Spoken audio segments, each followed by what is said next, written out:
morning, good morning, good morning. Ngayon papunta ako sa Lubao at duman ako dito sa SCTEX South, going to Subic. Pero dati naputol itong sinara itong Pasig Potrero River. Ngayon titingnan natin, nakita ko open naman doon for class 1 vehicle. So ipapakita ko sa inyo mamaya kung ano nang itsura, kung bakit nasara siya. Hopefully kung makikita natin, pero hindi naman ako bababa. Titingnan lang natin kung paano ang sitwasyon, na naisara nga siya. So papakita natin sa inyo kung paano siya ngayon sa kasalukuyan. So keep on driving at wait lang, titingnan natin. See you.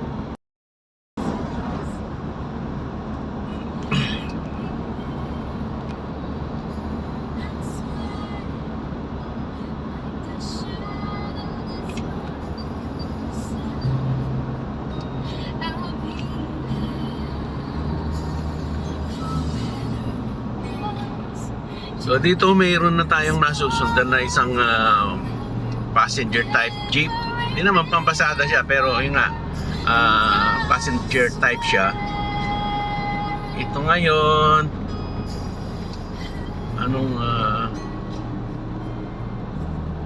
Montchair. Hindi pa bukas yan for sure, nakatakip pa, pero in the future siguro may bagong exit dyan. Natagal ko nang hindi dumadaan dito sa SCTEX South. Yan, sa exit number natin. Para kasing subdivision yan. Exit number 97. So sarado pa yan. For sure yun, yung nakikita natin na overpass dito. Ito siguro yan. Pero wala pa siyang open, wala pang opening.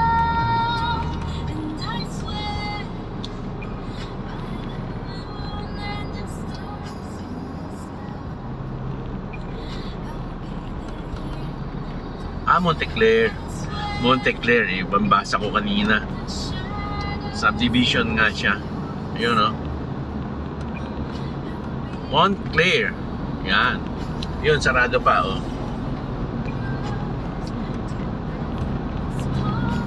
Pampasada pala yun, mga SM Porac. SM Porac pala yung pampasada yun. Pwede naman yung SM Clark going to Porac, less hassle nga naman, basta pasero niya ay diretso ng Porac, exit na sila.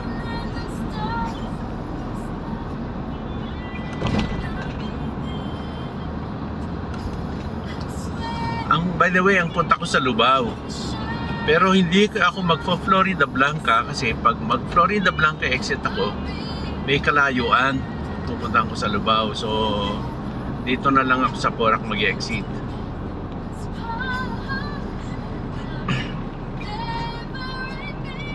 Ito siya, si Pasig Potrero. Sinara yung one lane para nga naman hindi mabigat.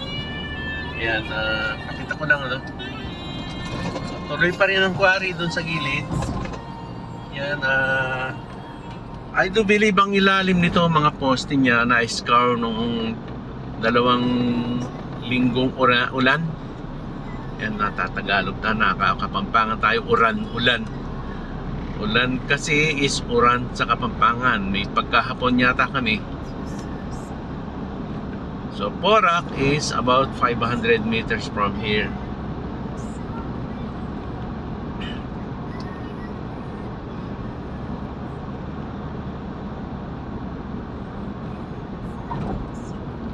Mag-exit na tayo dito. Then ang labas nitong Porac na ito ay kung sa Gapan Olongapo Road. May bagong pangalan na yata yung Gapan Olongapo Road na yon. Ang labas nito Guaguan na mismo. So malapit-lapit na tayo pagka nakarating tayo doon. Before going Guagua o before reaching Guagua, dadaan pa tayo ng Santa Rita. So Tingnan natin mamaya at post natin. Okay. Dito na tayo sa toll gate ng Porac. From Mabiga, magkano yung ating babayaran?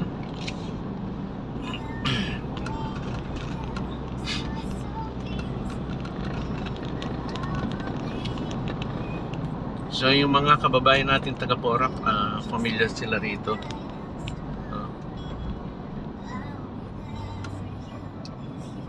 It's good, may RFID tayo. Pero kukunti na ang balance natin. Pwede pa naman yan, naabot pa yan. Dito lang naman 438. You know, 438 para ako. Galing naman, kanina 491. So yun ang ating fee.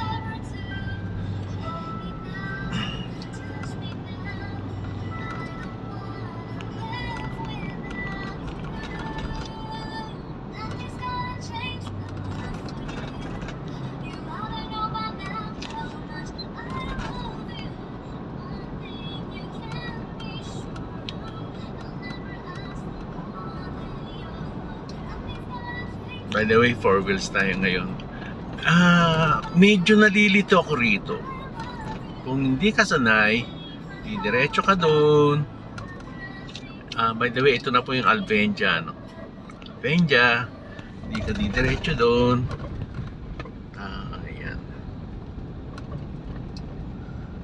Dami ng establishment dito. Hindi ko lang po alam kung ano yung mga buildings na yon. Pero ito yung Alvenja.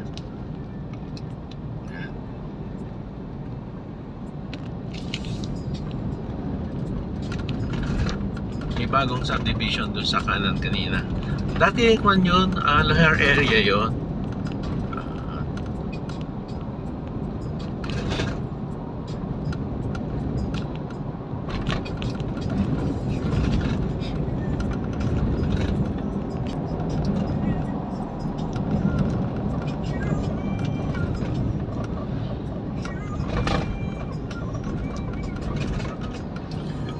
Yung tricycle na yan, kolong-kolong, galing yan na most likely doon sa Panguwak. Mayroon pa kasing isang barangay doon sa taas doon. Dumadaan sila doon sa ilalim ng tulay ng Esitex going to sa Panguwak. Dati dumadaan sila dito sa Alvendia. Kaya lang nang ma-develop na si Alvendia, hindi na sila inalaw na dumaan doon. So doon sila sa ilalim ng tulay. Susunod meron namang passage doon papuntang bundok na yon. Yes, sa Panguwak is bundok na siya. At papunta din doon, makikita din natin yung Miamit Falls ng Porac. Pagkakuan na magsisingit ako ng still picture ng Miamit Falls sa mga file photo natin o sa mga kasama natin na gagawin doon. See you. Ayun, Angles Porac Road na yun, ano? Marami ng sasakyan dito. Either pupunta sila ng Subic or pupunta sila ng North via Esitex.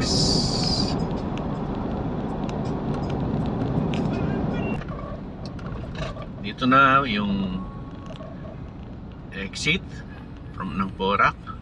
Yung left going to Angeles. Yan, makikita natin to San Fernando, Manila Bay is lateral deck. This way to Santa Rita. Yan, Porac na. Yan, ano. Kakanan tayo dito para makarating tayo ng Porac. Pero hindi pa rin tayo papasok ng Porac proper. Kasi dadantod tayo dun sa may bypass road. Before tayo makarating ng bayan dito bago lulusong, mayroong left na daan dito, bypass road, para maiwasan mo yung tang proper ng Porac.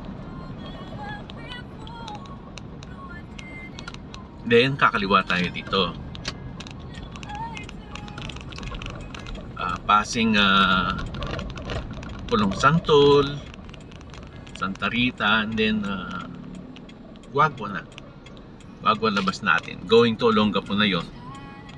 So medyo malapit na tayo kaysa dadaan tayo ng Angeles, San Fernando, via Mega Dike. Dito dahil nag-SCTEX tayo, mas mabilis na rito.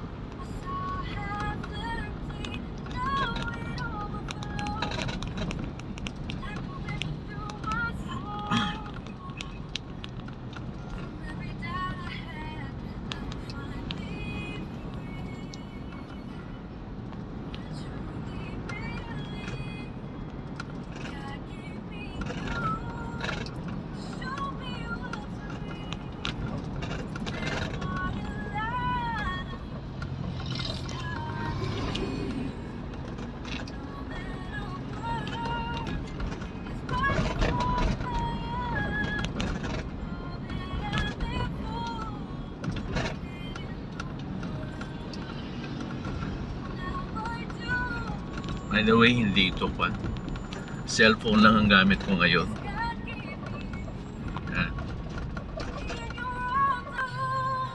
So ito yata yung ginagawang bagong munisipyo ng Porac. Naalala ko yung kanya, yung design niya, meron siyang pagkakahawig dun sa Capitol ng Bacolod City. Yan.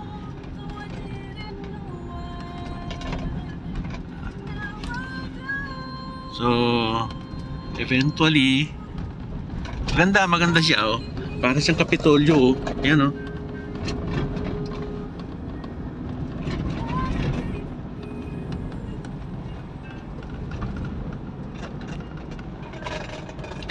Pan siya. Yung design niya parang yung Kapitolyo ng Bacolod. Hindi ko lang alam, yung sa Bacolod kasi mayroon pang fountain sa harap eh. Dito, siguro, di pa natin alam kung anong plano nila. Siguro, lalagyan ng konting twist. Kung ako yun.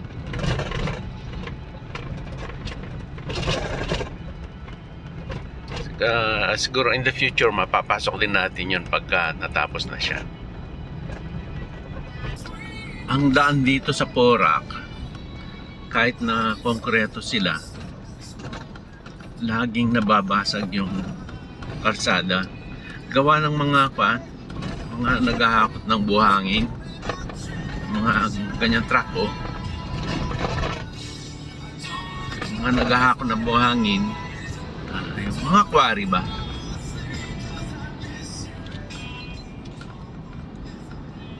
So, mapapansin nyo, karamihan bako-bako yung kalsada. At almost every year yata, lalo na yung going to Angeles na daan, every year hindi nawawala yung road construction doon. Gawa ng laging nabubugbog ng mga truck ng buhangin.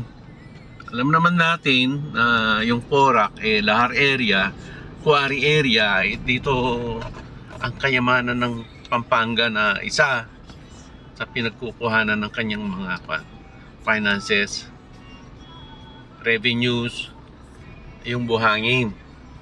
So ayan, oh, ang daming mga truck dyan, oh. Mga naghahakot ng buhangin yan. Kuwan pa lang ito, isang side pa lang ito, what more dun sa kabilang side. Anyway, hindi pala ina-allow doon sa main road going downtown yung mga truck. Pero yung going to Angeles, yan, magmi-meet sila doon. So mapapansin nyo, maraming truck dito. Ang business ng mga tao rito, yung mga may kaya, trucking mostly. Ayan, this way to Santa Rita. Yung Santa Rita, going to Guagua na yun. Doon tayo lalabas mamaya. Yan, oh. Going to Santa Rita. Kami na. Ako na lang. Thank you.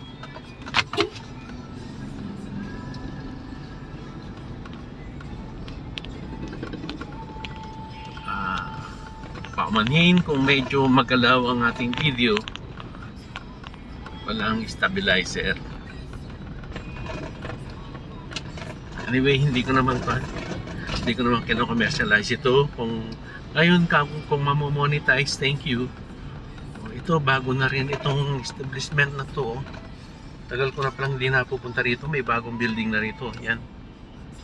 Yan. Ano ba yung MTL Enterprise? Yan. So, inuulit ko lang po, yung daan going to Porac, either going to Santa Rita, via Santa Rita, or via Angeles, halos baku-baku po yung mga kalsada, gawa nga ng mga tracking ng pag naghahakot ng buhangin. Hindi naman natin maiwasan yon. Ito nga ang revenue generation ng Porac. So may mga road users tax din na binabayaran dito.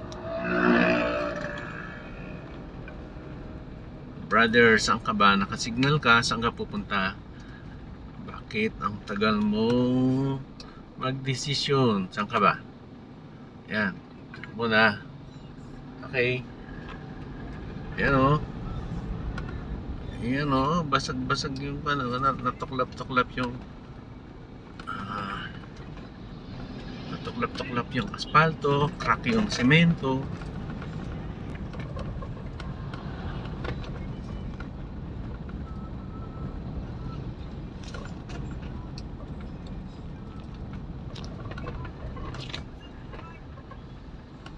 Yan. Truck. Truck at truck pa rin. Yan.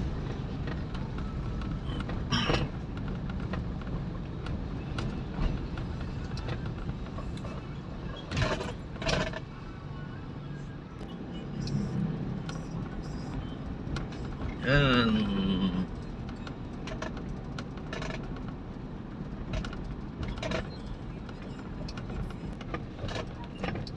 Di tayo makapagpabilis, talagang bako-bako, bugbog ang daan.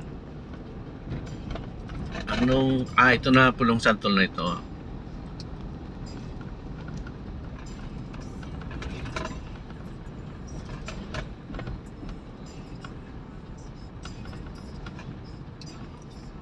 Pulong Santol Elementary School. Yun, labas na tayo ng Porac. Ito, Santa Rita na to.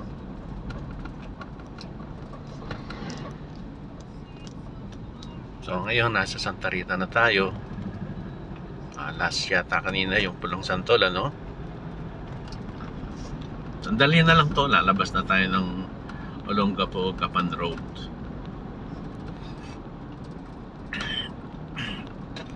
Di ko alam, parang mayroon ng bagong pangalan yung Olongapo Gapan Road dito sa ito nga, pupuntahan natin.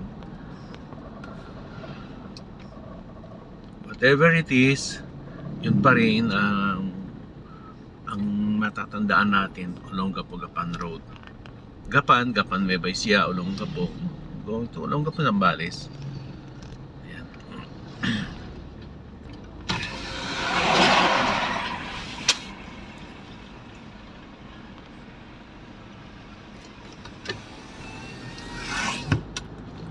Ironic lang dito sa Pulong Santol at going to Santa Rita, malalaki yung bahay.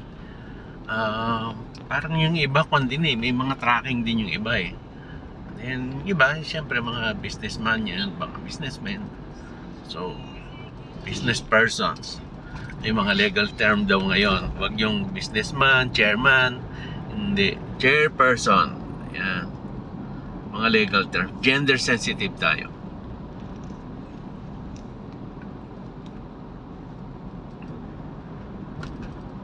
Wala daw congressman, kundi representatives, para generic.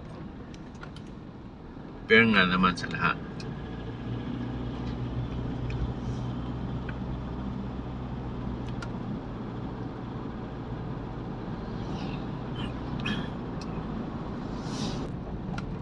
Dito na tayo sa Barangay Dila-Dila, Santa Rita.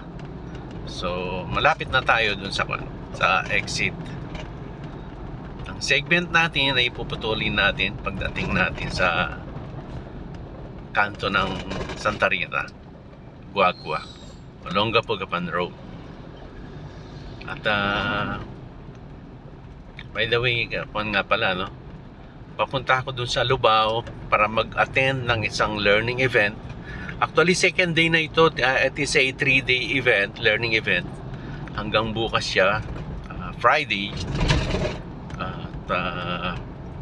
Hopefully, maaga kaming makatapos bukas.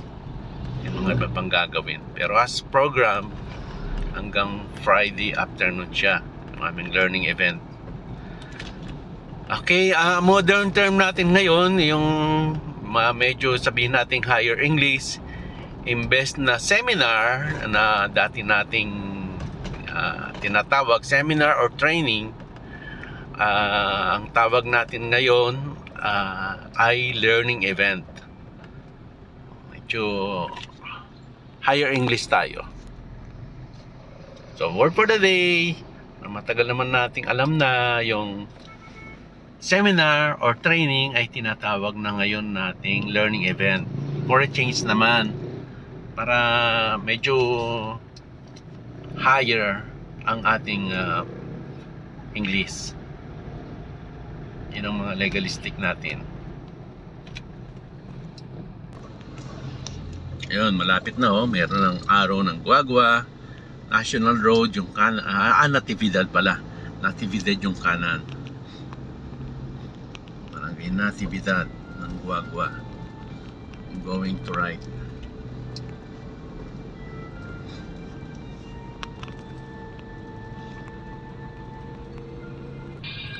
New wave muna tayo. New wave.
So dito na tayo sa approaching na tayo dito sa town proper ng Santa Rita, no?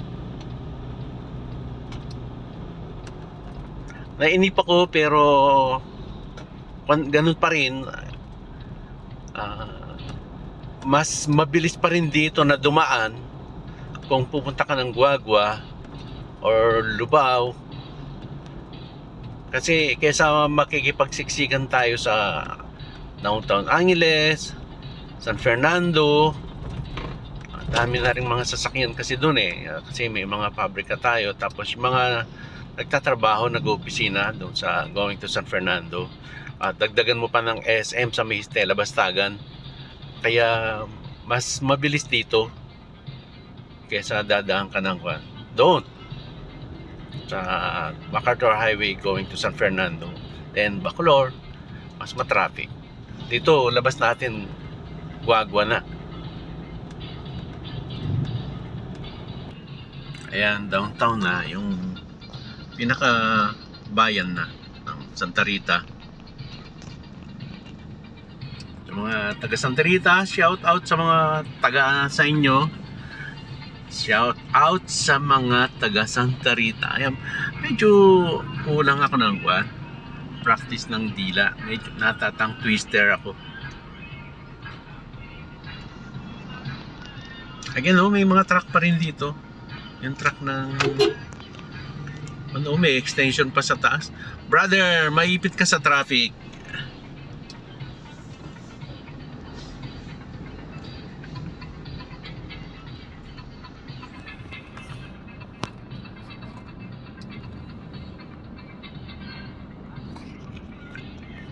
nalaglag ng konti. Eto siya. Maliit lang ang bayan ng Santa Rita. Then, tingnan natin. Meron naman siyang landmark na Santa Rita Public Market. Yan. Yun ang kanyang...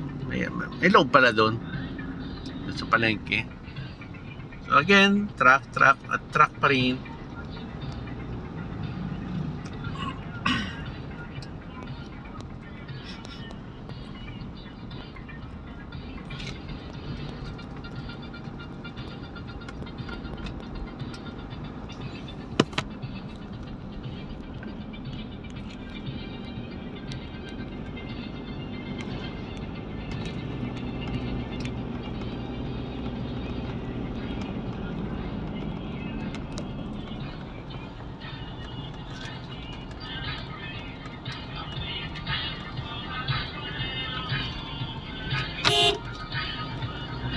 Baka kasi biglang lumiko.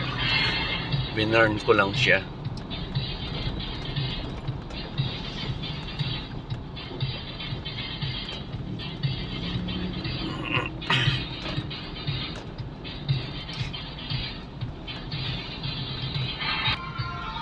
From here, natanaw ko na yung traffic light doon sa may corner doon. So, malapit na tayo.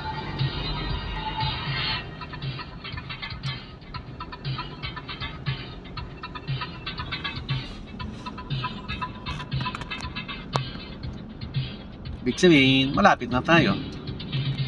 Ayan, tanaw nyo na yung traffic light doon. Oops, nawala yung red. Nag-green na. Yun. Cover, napataas.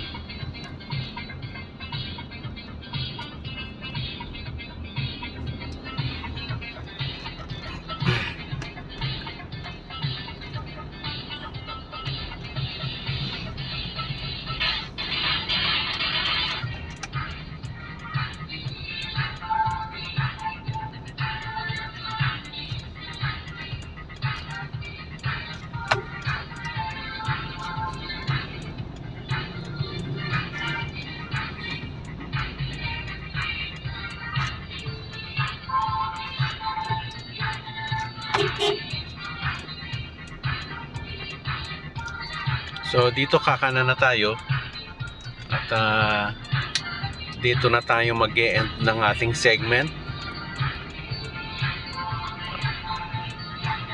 Yung Guagua Business Center, ayun na yung Genesis bus, going Bataan na yan. So dito na tayo, dito ko na tatapusin ang ating segment at see you sa susunod na mga travel pa natin.